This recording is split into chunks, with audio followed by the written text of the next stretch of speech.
Good morning, YouTube. Good afternoon, good evening. Whenever you're watching or viewing this, I'm thankful to be back with you. I've missed you all. I took a little bit of a time off, maybe a day, since this new year started. And thank you all for rocking with me. The support has been tremendous. We're almost at 1,000 views, and January just started. So let's keep that going. I'm going to keep it moving into February, March, April, May, June, July.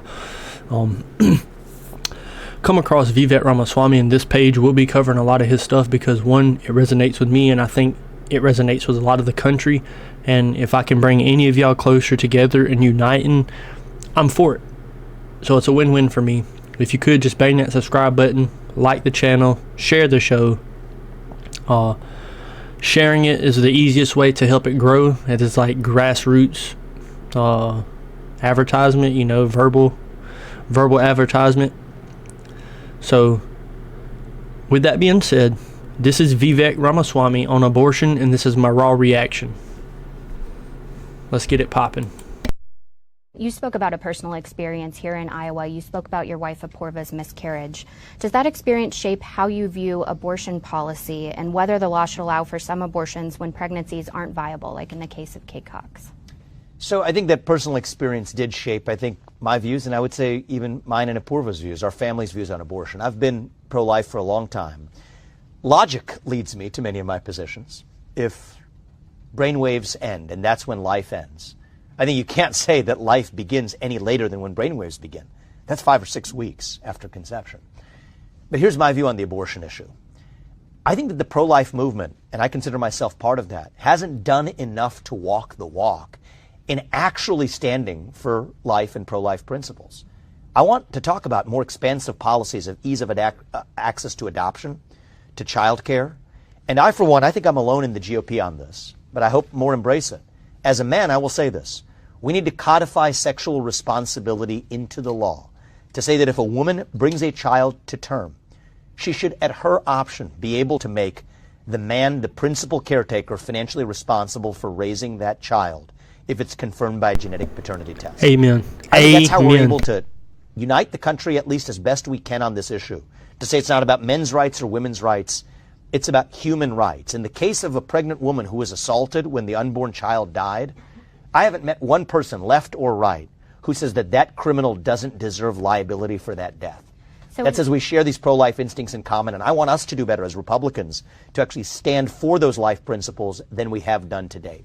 So in the case of Kate Cox, where that pregnancy was not viable and she had to go through the courts, is it a compassionate message for the GOP to say that she shouldn't?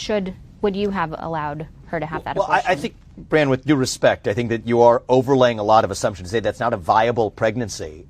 This is what they do on the left. If it's not important to them, it's not viable, or it's not going to be considered. And he's calling the spade out in front of them. And this is why I like him. He done this to NBC, Washington Post, New York Times.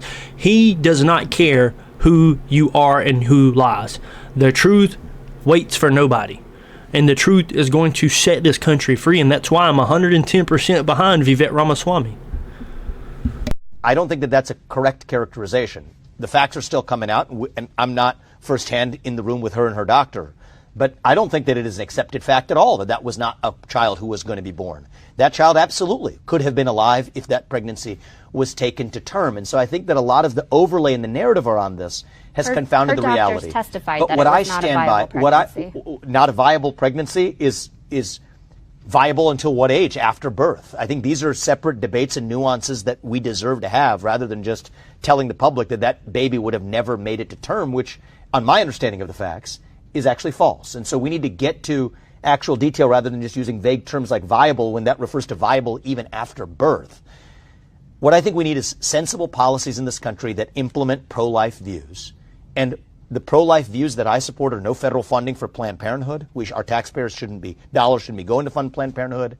I think we need to stand for life in the form of access to adoption, access to child care. I think we can have a legitimate bipartisan discussion about that. And I favor a policy that says this should not be borne exclusively by women. It's wrong. I think men should share in this responsibility equally, or at least as equally as we can.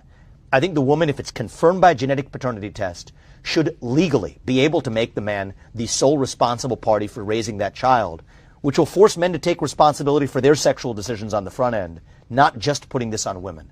And I think that's the way we need to not only frame, but actually approach this issue to say this issue doesn't have to divide us to a breaking point. We're in this together, that we understand that unborn life is life, we respect it.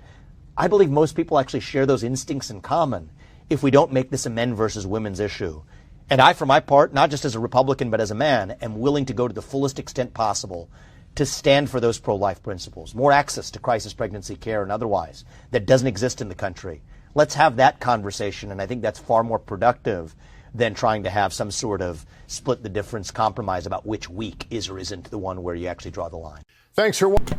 And see, he is just the greatest orator when it comes to dressing you down and nonchalantly stepping on your toes. Like, you don't feel as if the man is stepping on your toes when he corrects you in your thought. And it's not wrong for you to think the way you're thinking. He's just introducing a change in the reference of your thought, which is, again, why I resonate with him. Vivek, on every situation he is put in, he comes out as this half-glass full type guy. The guy is never in a sticky situation, and even if he is, it doesn't appear to be a sticky situation because he's a leader. He just so smoothly operates. He's a well-oiled machine, and it's just him. It's him and his wife and his kids. He's been barred from CNN Town Hall because he's speaking the truth, and you're not allowed to speak the truth on corporate news that is scripted. Just like you're not allowed to speak the truth on the NFL and what took place with Damar Hamlin. He'll circle back to it when he wins Defensive Player of the Year, Comeback Player of the Year, and goes, well, I'll come back from dying. Did you? Did you? Or did you come back from making an irrational decision because you can't think for yourself, such as getting a COVID vaccine? I don't know. I'm just saying. Maybe he wanted it. But either way, Vivek absolutely crushed the abortion talk.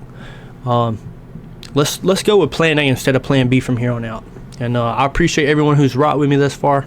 Peace.